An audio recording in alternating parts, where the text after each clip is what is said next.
All right, folks, thanks for joining us. I'm going to give just a minute to folks get oriented and just to have a couple more people join us before we start. So appreciate your patience, and we will start very shortly.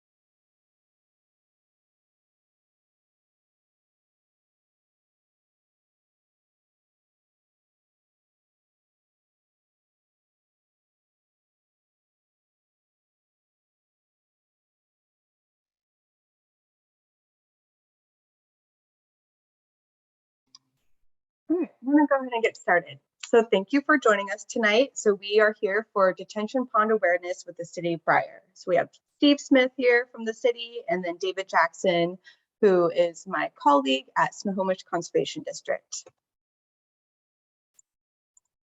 So my name is Sarah Rosero. I'm an outreach and habitat specialist at Snohomish Conservation District. I've been working with the district on and off in different capacities for about the past 4 years or so. And during COVID, this has been our go-to way of reaching people. So we're excited to still keep offering webinars and slowly doing things in person as well. The Zoom webinar platform, you can go ahead and ask any questions in the Q&A tab. If you just want to say hi to each other or have any technical questions for me, you can go ahead and message me in the chat. And then, please just anytime a question comes to your mind, go ahead and type them in, and then I will answer them as they come in and ask them of our presenters right now. Also, we are recording this class and we will have it up on our YouTube channel, and I'll also be giving the link to Steve at the City of Brier. So if you're not familiar with the Conservation District, we are non-regulatory and we offer free programs and services for folks in Snohomish County and Camino Island. So we have staff that can provide technical assistance with anything farm planning related, urban agriculture. We have some youth education, and really try to get that out there in the communities with different events. So some of the upcoming events we have, we're going to be at the Stanwood Camino Fair, which starts tomorrow and goes through Sunday. So we'll have some field staff and other folks there to answer any questions or just connect you with some of those programs you might be interested in. And then upcoming things are slowly rolling in, but going into September, we have a great film festival happening. It's going to be the Tale of Two Rivers, and then an agroforestry farm tour that will happen in Snohomish. So to introduce David, he is our Community Conservation Program Manager at Snohomish Conservation District. David has been working with the district since 2019, so a little before COVID hits, and then we're all working from home. So David has a lot of expertise in rain gardens, but basically green stormwater infrastructure. And from the city, we have Steve Smith, who is the Public Works Supervisor. Steve has kindly, joining us to provide answering questions related to, things happening in the city and some of the detention ponds. So I'm going to go ahead and pass it on to these fine gentlemen and stop sharing and let David take over. Thanks, David. Hey, everyone. So my name is David. I'm from Snohomish Conservation District, and we are going to do a fairly brief, fairly high-level overview of detention ponds. We're going to talk primarily in the context of what are detention ponds, so you can get familiar with these systems, and then we're going to talk about care and maintenance. So the first part will be what we call the stormwater problem, and I'll expand on a little bit on why it's a problem. We're going to talk about detention pond basics, kind of what you need to know about detention ponds and how they work with the stormwater system. And then we're going to talk about detention ponds and maintenance, what your responsibilities are, what the city's responsibilities are, and kind of how we can all work together. So I put this disclaimer up top. I don't want anyone to try and memorize any of this. This is not information that you need to write down. This is not information you need to lock away and retain. This is all going to, these slides are going to be available. If you see anything that go, oh my gosh, that's really important, don't worry. You don't need to try to jot down a web address. All of this is going to be available. This is mainly here so to kind of familiarize you with the subject. So let's start by talking about stormwater. We call this the stormwater problem, and we do that to illustrate how impactful it can be. It's important to understand that stormwater is either a problem or a solution. It's either a problem or a resource. Detention ponds are something that detention ponds and retention ponds, the entire stormwater system, is designed to make stormwater not a problem, but a resource by taking it from places that it shouldn't be and moving it to places that it should. So this is a very beautiful picture of a riparian system, a deeply forested riparian system. You'll notice that there's a surface water moving through a stream there. There's lots of plants directly into soil, plants to take water up and transpirate it, hard surfaces to allow it to evaporate into the atmosphere, and porous deep soils that allow it to work its way through the soil and into the ground. We call this a pervious system. It means that the majority of the water is either released back to the atmosphere via a process called evapotranspiration, or it is infiltrated into the surface through infiltration or detainment. Very little is delivered to surface water through runoff. Most of it either goes into the ground or back up. This is not a beautiful riparian, a beautiful forested riparian system. This is a parking lot. And as you can see, there's no plants to intercept the water or release it. There's no surface water to allow it to flow onto a new spot. And there's no deep porous soils to store it. You can probably guess the majority of water that hits here either evaporates if it stays in one place, but most of the time it moves to a stormwater conveyance system. So we call this an impervious surface. A little bit is detained, but usually detainment is a bad thing. It means that you have flooding, pond or puddles, or depression storage, and really not something that you want water to move away. So most of it, some of it still gets up through evapotranspiration, because it falls on the roof and gets out. But most of in impervious surfaces, most of the surface water runs off, and runoff is the problem that a stormwater system is trying to solve. So runoff and stormwater being where it shouldn't causes a number of issues. Flooding, if the system gets backed up, or if the system is just inadequate. You have standing water, which causes all kinds of issues. We're seeing a very dramatic version of that unfold in Kentucky right now. About once a year, we see a really terrible version of that unfold in Texas. It's a very serious problem. Erosion, which is standing water, but if it's moving, it rips a lot of soil away from it.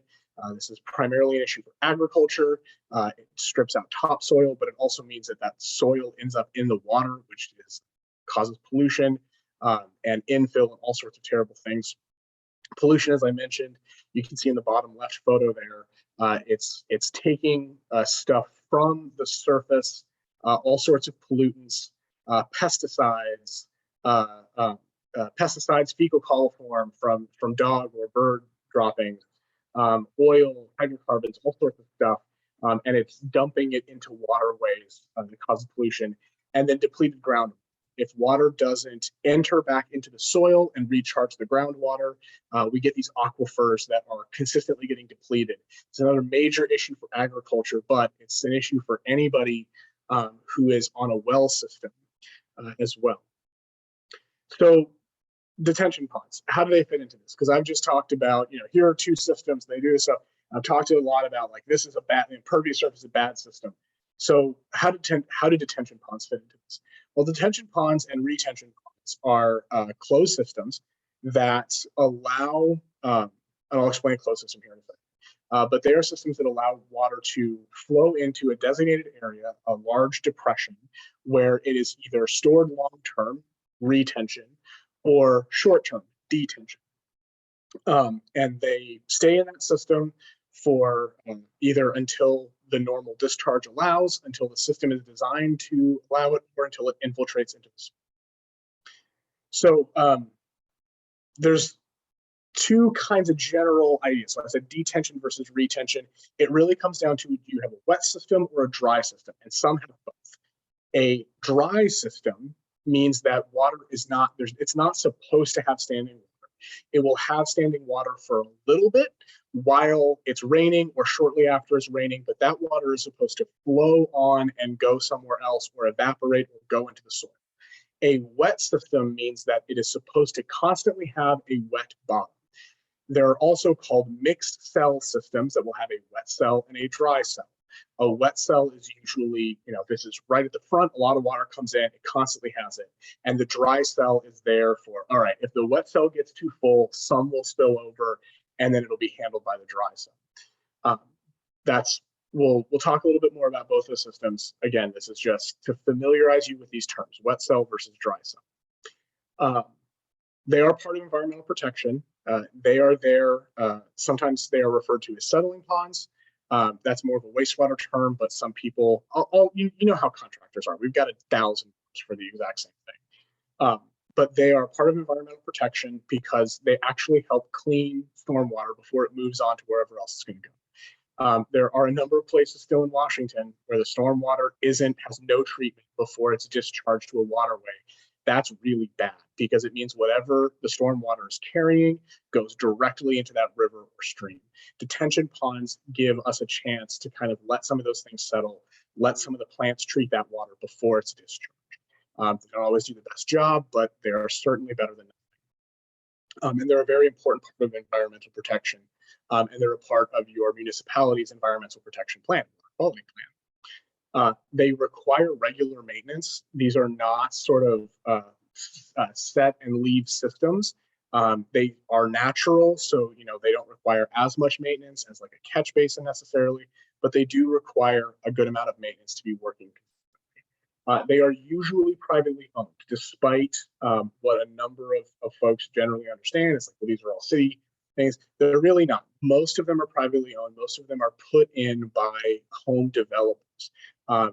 They're often owned by an HOA, a community board, or an apartment complex management. When people are putting in houses in a neighborhood, building an apartment complex, part of their requirement is to manage the stormwater from the impervious surface that they're creating. And they do that by building a detention pond. And when they build the detention pond, they have to say, well, this is how it is going to be maintained long term. And they have to note that it's going to be turned over to a governing body, usually an HOA or a community or some kind. So the stormwater system, so obviously rain doesn't just end up in detention ponds. It doesn't just, say, oh, never mind, I'm not going to fall here. There's a detention pond over here. I better shift course. So there's something called a conveyance system that gets water from wherever it lands to a detention pond or other stormwater system. So the first parts of this are called catch basins. You've certainly seen these around. On the left, we have some before they've been put in the ground, so you can see kind of the size we're talking about. And on the right, you have what you're certainly more familiar with. These are the systems that actually go in the ground. Something that's important to note about them is that they have a sump, meaning that the outflow pipe is actually much higher than the bottom, because as water falls in, we want to, just like detention ponds, give that water time to settle. We want sediment and things to go to the bottom, which means that sometimes we have to clear out the catch basins. But then after the water settles, then it moves along through a pipe system, which we call a conveyance system, to a treatment facility like a detention. So I mentioned earlier detention versus retention, wet cell versus dry cell. This is how I've been describing it to folks, and I really hope that it makes sense. Nobody's told me that it doesn't make sense yet. But if you think of like like a membership retention fund or like a customer retention program, that's people saying we really want to keep these customers around. That's a retention pond. It wants to keep the water around. It's designed to have a maximum flood level, but it's also designed to have a permanent pool level. And it does that by having the outflow be above the bottom of the pool. It's saying like, we want water to come in, we want water to stay here, and then eventually we want it to go out after it gets over a certain level. But that's a retention pond. It wants to keep things. Detention, maybe you all did better in school than I did, but consider when you were in school getting detention. They don't keep you there permanently. They want you to stick around for a little bit and then be on your way. They're making a point. They're saying, all right, you come in here, you stay a little bit, and then you get the heck out. We don't want to mess with you.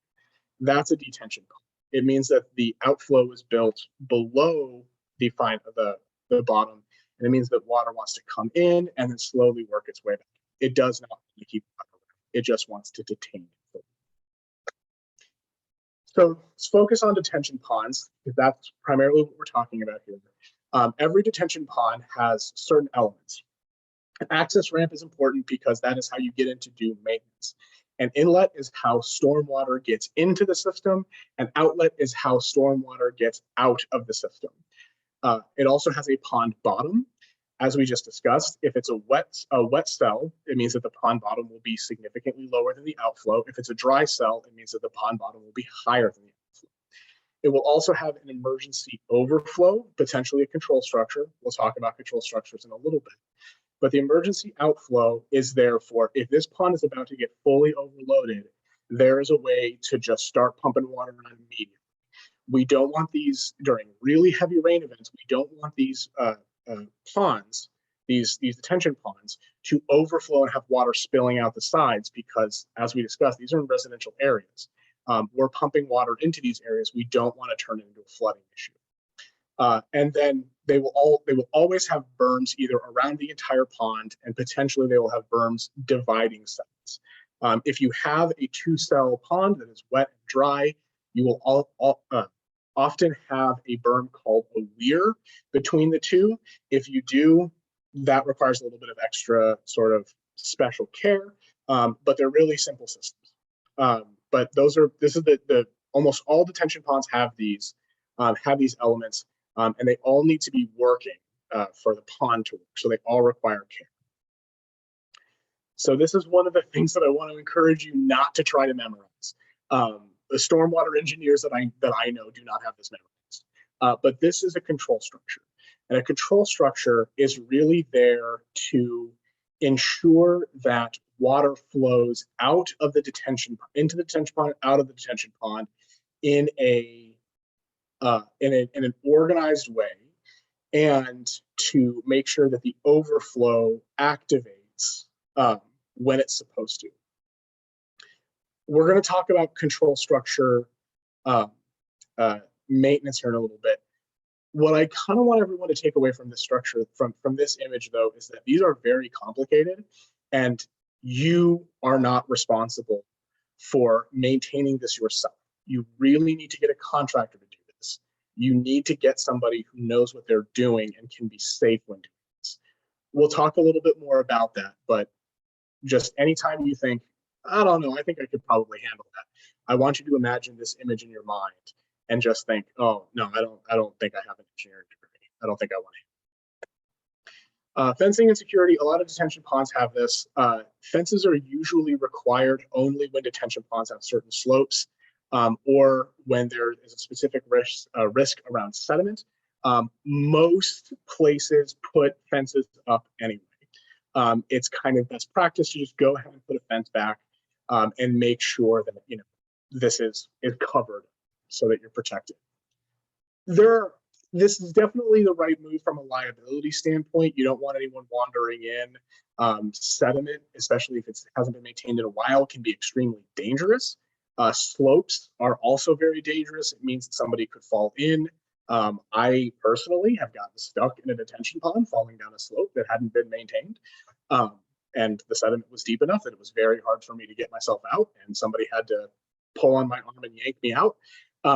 So I can speak from experience that they can be kind of dangerous systems.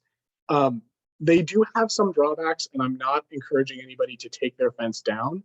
But if you're going to do any kind of detention pond retrofit, or if you're thinking, this chain link fence, isn't really what we want in our neighborhood, consider having a contractor out or a consultant out to sort of talk about how you might be able to work around. We've done some of that, and sort of like brought these fences down and said, put up, like a split rail fence or something. Again, I'm not suggesting that everybody should do that. These fences are important. Detention ponds can be very dangerous, but there's a little bit of wiggle room if you want to consult a professional about it. Plants. A lot of detention ponds have plants. So a lot of times they're just sort of grass. I don't suggest that, but almost all detention ponds have plants. Plants are very important for the operation of a detention pond. Again, don't try to memorize this table. This is from the Snohomish County Drainage Manual. There are links to that. It will be like, this is just to sort of show you how this stuff is organized. A lot of times there are grasses because they're sort of the easiest to do, and you can mow them and it's fine. That's not uncommon, and that's honestly okay. If that's the way you want to go. If you want to go for, let me have the cheapest, easiest to maintain possible thing, grass is not a bad way to go. It's not what I would suggest, but it isn't a bad way to go. Some places will have trees and shrubs. That is not a bad idea. Trees and shrubs take up a lot more water and will mean that there's less water in the system, but you really have to consider the maintenance costs of who's going to maintain those trees and shrubs, because you can't maintain them the same way that you maintain grass, where you just have somebody go in and chop it down in the sun. There needs to be a little bit more care around maintenance ponds with more plants or more complex plants. Invasive species, often because these are large disturbed areas, you'll get Himalayan blackberry, you'll get Scotch broom, you'll get all sorts of stuff that'll start moving in, either in the pond itself or on slopes. Those are things that need to be that need to be and need to be controlled, removed. Honestly, there's a number of reasons for that. I'm happy to explain why it's important to maintain and remove those, but I don't want to bog anybody. If everyone's willing to just go ahead and take me at my word. And then maintenance. You want to consider any plants you put in or any plants you currently have. You want to consider, how are we going to maintain this? Are we going to hire a landscaper to come out? Are we going to be okay with just bringing out a guy with a lawnmower? How do we want to approach this? Maintenance should always be your primary concern. Detention vaults, I'm going to mention here because some of you may have it. If you do have one of these, completely different animal. These are fully buried systems. This one is going in under a parking lot, I believe, that do not have any vegetation. They have no surface storage. They are big. They're exactly what they sound like. They are a vault. Their stormwater goes in and goes back out. And I'm only mentioning it here because if you do have a detention vault as opposed to a pond, this is the wrong seminar. There's a whole different regimen of care and a whole different specialization that you're going to need to look up. Under treatment systems, I've mentioned sort of, there's this treatment system for stormwater. Really, the type of treatment is just sort of, really the only sort of difference is does the treatment happen before or after it reaches the pond? So upstream treatment means that there is some kind of stormwater treatment that happens before it gets to the pond. Downstream treatment means it happens after it gets to the pond. It may not be as critical to know which one is which, because you are going to need to do a lot of routine maintenance regardless.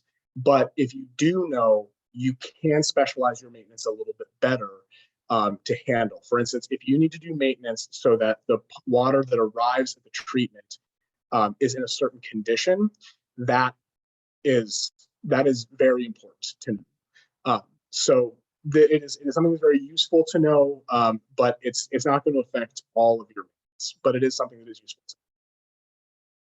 Filter treatment, each of these is it's like a porous kind of sand filter, and basically this is similar to a vault. Stormwater enters, it flows through these barrels, it gets filtered out by the sand, and then it discharges on the other side. It's really, really simple. If you have a cartridge filter system, what you need to know is just you are eventually going to have to replace these. You are going to have to dig this up, pull these cartridges out, and replace them at some point. And biosphere treatment, which is very much my preference. I am a green infrastructure planner, but is very much my preference is a green system that basically captures water and puts it into the soil, runs it through plants, and then the combination of soil and plants allows water to infiltrate. It removes a lot of the pollutants. It slows the water down, it drops the temperature, and then it either discharges to a pond or it accepts discharge from a pond. I'll spend the next half hour talking about why I like this system if everybody wants to hear it. But in my opinion, this is definitely the way to go. So before we move on to the maintenance section, I just threw a lot of information at you. I want to pause and see if there are any questions that I can answer about just kind of ponds and sort of about stormwater ponds, and familiarity with this system before we move into maintenance, which is going to be kind of the bulk of this. So do we have any questions? No questions have come up in the Q&A yet. Great. Okay. That means that I explained it perfectly, and everyone is wiser. Okay, great. So this is the bulk of our conversation today. We're going to be talking about detention pond maintenance. I want to take this opportunity to reiterate: you do not need to memorize any of this. These are all resources that will be available to you. I'm going to throw a lot of stuff at you to kind of, again, give you an overview, give you some familiarity, hopefully build some confidence. But I am hoping that you will go back and look at these resources for more in-depth information, because there's a lot more here that I can cover in the next, there's an entire profession around detention with a lot more than I can cover in 15 minutes. So legal requirements is before you start maintenance, before you start planning your maintenance, before you start looking for contractors, it is very important to answer some of these questions. What do you own? What condition is it in? What jurisdiction are you in? You are probably in Brier. There's a small chance that you are in unincorporated Snohomish County, but you are probably in Brier. When was it last maintained, and what agreements do you have? So what do you own? You want to know if you are the member, the leader of an HOA, member of an HOA, part of an apartment complex, whatever. You want to know, yeah, this is our responsibility. What condition is it in? Is connected to when was it last maintained? Like, is something damaged? Is it like completely sediment loaded? Is it flooding consistently? Has it been a long time since it's maintained? It's overgrown with blackberry. You want to suss out like what is going to be what is going to need to happen to this pond, to this system, to get it up to where we need it to be, to where it's required to be. What jurisdiction are you in is just a big part of, who are you responsible to? Are you responsible to the city? Are you responsible to the county? Do you have an agreement with the city that says we will maintain it to this level? That then they have an agreement with the Department of Ecology that says it will be maintained at this level? You want to dig into all this stuff. We are very fortunate to have such a good relationship with the city of Brier. You can ask a lot of these questions directly. And what agreements do you have is related to? So what things do you need a contractor for? Because I get this question a lot, and there's a lot of people. I am the same way, believe me. I want to go do stuff myself. I do not want to hire somebody. I want to fix it myself. It is going to be cheaper that way, even after 18 trips to Home Depot. You are not going to get away with some of that stuff with a detention pond. The very top of the list, confined space work. If you are going to do confined space work, if you have a control structure that needs to be maintained, I was going to say I basically insist. I do insist that you get a contractor. The main reason is because it is not safe for somebody who does not have experience in confined space work, who has not had confined space work training, to get into that system and maintain it meaningfully in a way that doesn't put them at serious risk. I've been joking a bit today. I'm not joking about this. You can drown this way. You really need to get a contractor in to do confined space work. No ifs, ands, or buts. Dense or tall vegetation. A lot of people want to go in with a weed whacker. A lot of people want to go in with a mower. If you have a really dense vegetation or the vegetation is really tall, your tools may not cut it. No pun intended. It really is important to get somebody who knows how to take vegetation down in steps. This goes doubly for if you have invasive vegetation or if you have vegetation that is grass. It is just going to be safer and more efficient if you get somebody who knows how to do this stuff. Steep slopes, as I mentioned before, and heavy water and deep water. These are issues where your safety really is your top concern. I am a professional, and I was serving a pond and still found myself in a potentially dangerous situation if I wasn't there with like 3 other people. It's just not something you want to mess with. You want to get people who are bonded and insured, who are going to go out in teams. You don't want to mess with them. Heavy equipment. Some people know how to use heavy equipment. That's great. Sometimes detention ponds really need heavy equipment to clear them out. They just need more investment, and they need more. Especially if they're fully sedimented, they just need something that's going to be able to move material. And then factoring. In some cases, it'll be easier to factor, especially if you have a control structure or if you have a waterlogged catch basin. You can rent Vactor equipment, but I'm going to guess you can't run it as well as a contractor. And it'll end up probably saving you money, especially with heavy equipment, to just go ahead and get somebody who does this stuff. Rules and regulations. If anybody's interested, they're saying like, David, well, who the heck are you? And how do you know all the stuff that I'm supposed to do? Why should I trust you? Great news, you don't have to. The Stormwater Management Manual for Western Washington, the County Code, the Snohomish County Drainage Manual, and your City Municipal Code lays out all of this stuff very, very clearly. I do suggest that you go and look it up, not because you are going to find, the Airbud. There's nothing here that says a dog can't play basketball, but because you are going to get a much better understanding of what your obligations are. And you're going to get a much better understanding of what you need to do to be responsible in maintenance of these ponds. The city is not here to gotcha. The city is not here to, the city, county, and city are not here to got you. They are here to help you as best they can. It is a good thing if you go and look through this code to really understand what you are responsible for as part of an organization that owns this. Vegetation, trimming and mowing, trimming and mowing are very common things. If you just have, just grasses, you go through, you knock them down. If you have invasives, you do something similar, but a little bit more comprehensive. If you have green waste, which you will if you're knocking down a bunch of grass, or if you have debris like tree branches falling in, leaves blowing and stuff like that, you need to get that out of the pond. We don't get to do chop and drop in wet systems. That's in stormwater system in general. All of that material has to come out. Believe it or not, this is a significant source of pollution. If we just like chuck a bunch of grass clippings and let them fall, it's gotta come in. If anybody's interested in how that works or why that contributes to poor water quality, I'm happy to go into detail. But the bottom line is, you cut it down, it's gotta come. Control structure, as I said, again, this is just really detailing that this is difficult, complicated stuff, and I really want you to get a contractor. I really want you to get someone who's specialized in this so that you are not trying to handle this yourself.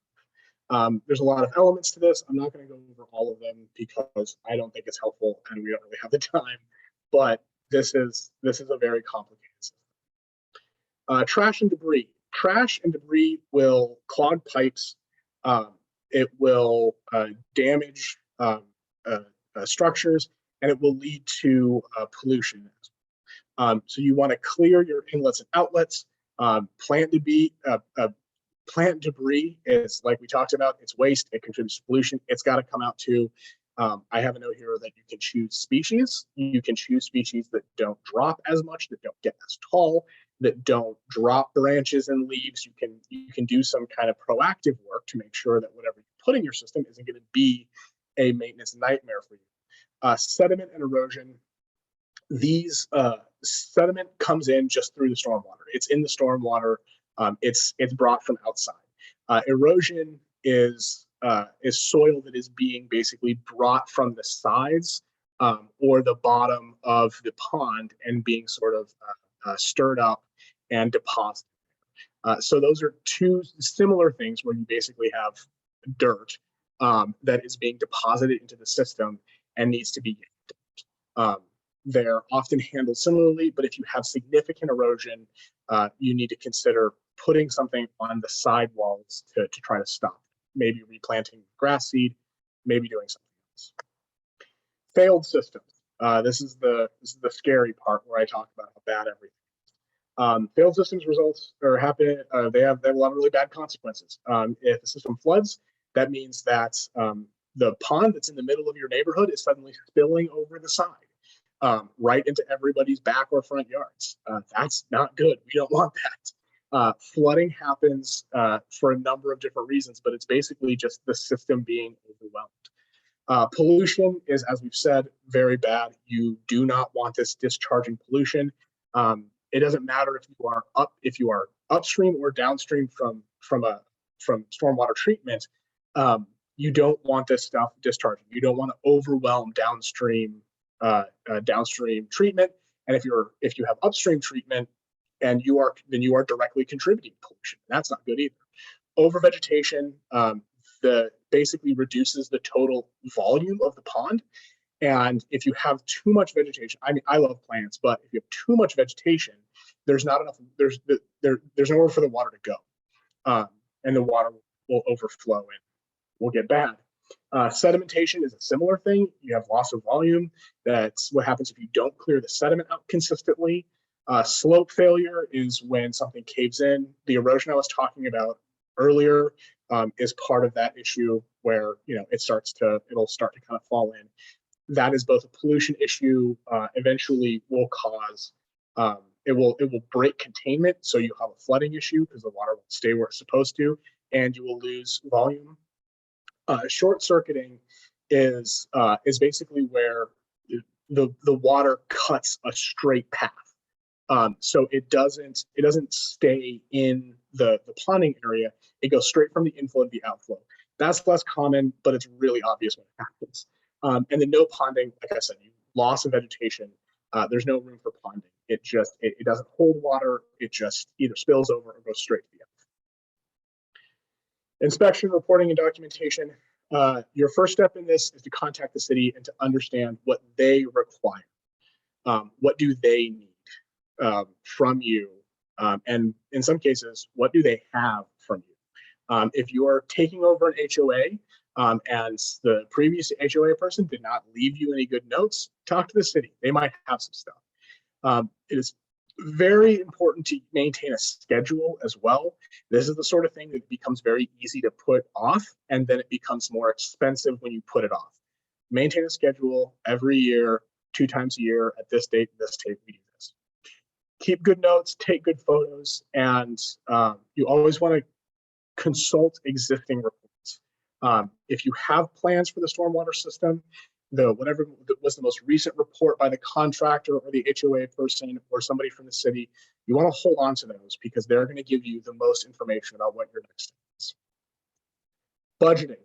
Again, don't memorize this, but just to give you an idea, a wet pond is on average going to be $50 cents to $1 per cubic foot. I also have a cubic meter there because I like metric. But it's going to be, so if you estimate about $1 per cubic foot, that's about what your typical maintenance costs are going to be. That's your sort of regular maintenance. A dry pond is going to be about 30 cents per cubic foot, significantly less. If you have a larger pond, if you're a larger HOA, if it's significantly bigger, you're looking at a price reduction. It's going to be about 15 cents per cubic foot. So there is a difference between larger and smaller ponds. Part of that is because you have to pay a mobilization and things like that. What is the size of your pond? Because I just said, hey, you should know if you have a large or small pond. Here are some resources to find that out. If you have as-built or county records, that's perfect. The as-built will tell you exactly what it is, or the county will tell you what it is, or the city will tell you what it is. You have previous maintenance reports, and they said, hey, we did maintenance on this size of pond, blah. All that fails, go to Google Maps. I drew this up really quickly of a park in Lake Stevens, I think. And basically just went around and said, here's the size of the park. I just clicked a bunch of times, and then I clicked on the thing, and it said, yeah, here it is. It's 957 square feet, and about an acre. And I was like, cool, I've got a solid estimate. Is it perfect? No. Does it get me in the ballpark of kind of what I need to be budgeting? Yeah. Budgeting for routine maintenance. If you know the cost of the construction, it's going to be 3 to 5% annually. Mowing can be about $400 or so per visit. Intensive maintenance can be more expensive, closer to about $1,000. Intensive maintenance is when you have not had maintenance in a while, and they're looking at a system and going, we're going to have to do a lot of vegetation. So another plug for if you do this, twice a year and are really consistent about it, can skip some of these expenses. Good planting, regular maintenance can reduce these costs. You want to find a good contractor and you want to work with it consistently. Non-routine maintenance, removing sediment. If you have an over sediment system, about $100 per square yard. That is very expensive. You're right. Mobilization can be significantly more because, again, you're grabbing somebody with really specific equipment to do this kind of work. That will get expensive very quickly. Repairing structures and any sort of damage really depends on the damage. And you need to, I strongly recommend, like I said, with all contractors, get 3 estimates. If you are going to be doing any sort of repairing or dredging work mentioned above, you're probably going to need a permit of some kind. And so you need to include the cost in that. You also need to include the time in that. A lot of these places will not work when it's wet. My crew, for instance, does not work when it's wet. We work when it's dry because that is when it's safest, and that is when we're going to get the best results. So you want to consider, how long is it going to take for me to get this permit, and what am I going to do? Hiring a contractor. You may need to get different contractors for different jobs. You always want to make sure that they are licensed and insured. You always want to ask for previous experience and their references, and you always want to come in with an idea of how much you can spend on a budget. And you always want to get 3 estimates. Always get 3 estimates. If you're going, oh my gosh, I wish there was just a list that I could go look at. Great news. The bottom snippet here is from Snohomish County, and it is specifically a list of cleaning contractors, facility cleaning contractors. The URL is there. You don't need to try to screenshot it or anything right now. It will be available. It was updated this year. A lot of places have these kind of lists. I strongly suggest starting. Here are a list of budgeting resources. These are things that I have used in the past and have given to people so that they can kind of understand how much money they should be putting into this, and where sort of where these estimates came from. Finally, working with your municipality, you want to identify your inspector. You want to form a relationship with them. You want to sort of get familiar with them and be ready to kind of have some conversations around this. You want to keep things as simple as possible. You want to keep good records, and you want to know who to talk to. You're very fortunate because we have Steve here with us tonight. So Steve is a person you should talk to. But you always want to just kind of know you want to start by building a relationship, because it's much easier to build a relationship when stuff is good, when you're asking for help and trying to do the right thing, rather than when there's a problem. Here's a series of resources. Again, these are just some interesting things that are helpful. You do not need to memorize this; will all be available. But these are some things that I suggest everybody who is responsible for detention pond keeps on.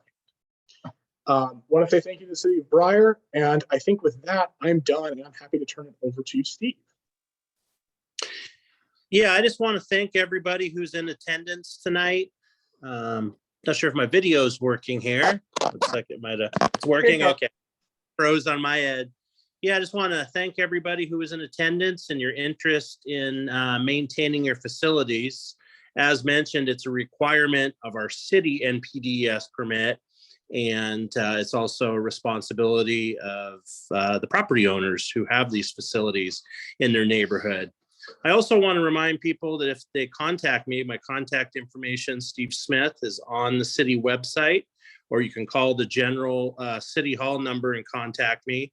I'm more than happy to provide specific information on your systems, such as construction as-built, the operation and maintenance schedules, and anything that would be helpful in being successful with maintaining these facilities. So with that, once again, thank you for attending and your interest. We have about 15 minutes left, 14 minutes left. Be more than happy to take any questions that folks might have in these last few minutes. I know I threw a lot of information at you, so if any of that, if you know, a couple days down, you go, hold on, something about that didn't make sense. Please feel free to contact Steve or myself, and we're happy to kind of collaborate on finding some solutions for you. So it's not speak now or forever hold your peace, but we're more than happy to answer any questions that you might have. Yeah, and I will be sending out this recording to folks so you can refer back to it if you need to, and then we'll also have these resources available for you as well.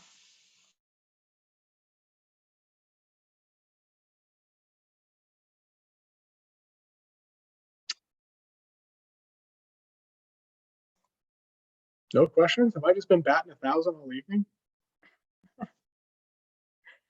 Yeah, I wanted to give a minute if someone was typing up anything and just needed a second to get it type up. But yeah, thanks, David. I think that's really helpful information. And it's, I think some folks, when they buy a house and they have a detention pond, maybe not talking with neighbors, or if you're in an HOA or not in an HOA, it's hard to discern like who takes care of this? Is it my responsibility? And it took me a long time to realize that, the detention pond, just a couple houses down, it was locked. And so I think some areas use their zip code as one of the things that can like unlock and get you access to the detention pond. And we definitely have a few trees we need to cut down. It looks like we did have, we have a question for Steve in the Q&A.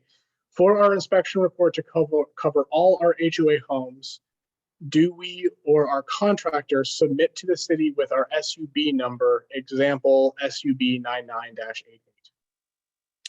Yeah, that's helpful if you want to put the subdivision number that's assigned to your plat. I know them by name also. Name typically works, but on the reminder letters, annual letters that go out, it does have that sub number or short plat, which would be an SP number. So yeah, that'd be great if you could put those, and I could get it filed in the correct place and get you checked off on the list for being compliant. Great.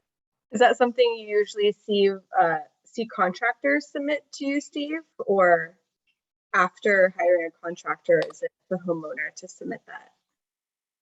Yeah, I get a combination of both ways. Sometimes they're submitted by the contractor. Other times it's the HOA or the person responsible who will get them to me.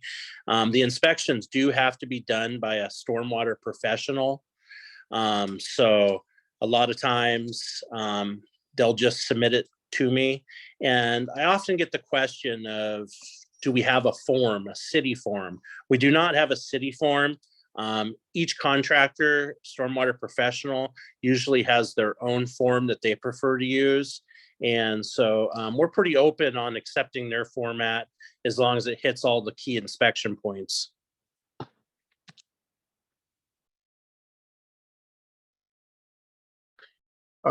We have one for David and Sarah. If we need ideas for dredging or remediating our bioswale, can we contact the conservation district to help us with grass, vegetation, and even water table concerns before we go to a contractor with bids? Yep, absolutely. Our contact information is online.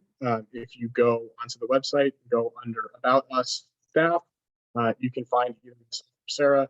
And Sarah, I think it's actually even just like a button that just like immediately goes straight to I need help on the site as well. So if you want to contact us, we're happy to try to set up a site visit and help you answer some questions.